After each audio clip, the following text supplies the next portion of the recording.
Bonjour à tous, ensemble on va réaliser l'aménagement de la cuisine. Après avoir fini de balayer, on passe au coupage des carreaux, c'est 10 cm par coupe, ou ça dépend. Une fois fini, on passe à la pose du carreau au sol. Mais avant de placer, il faut déjà tracer l'emplacement de votre cuisine au sol. Comme vous pouvez voir les résultats, on doit remplir notre emplacement totalement, mais en laissant 2 cm pour les poses du carrelage. Une fois tout est prêt, donc le terrain est prêt, on envisage un mélange du mortier. Là on peut voir je mélange le mortier pour poser les carreaux. Voici les résultats. Du coup, on commence les montages, on va utiliser la silicone. La silicone nous aide tout justement à couler les deux carreaux et puis il faut qu'il y ait la silicone à une bonne qualité, sinon vous allez faire de la merde. Et pendant les montages, il faut avoir tout simplement un esprit créateur. Pourquoi il faut avoir un esprit créateur? C'est tout simplement pour te permettre à créer beaucoup de placards en bas de notre cuisine. Là, je peux parler trop pour les faire.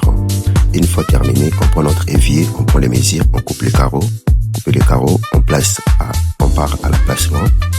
Vous voyez bien comment je suis en train de placer l'emplacement de notre évier. Et là, je me mets dans le ferron. Après avoir mis dans le ferron, je commence à recadrer pour attendre le béton. Là, je mélange le béton un peu rapidement. Une fois le béton est fait, on place le béton à l'intérieur.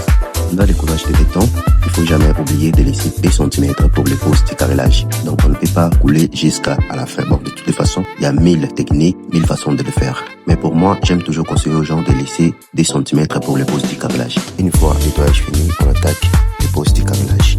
Là, vous voyez, on pose le carrelage. Et puis là, on va maintenant poser notre évier de façon classique. Et une fois terminé de poser évier, on pose celle de mur. Et puis du coup, on a notre résultat.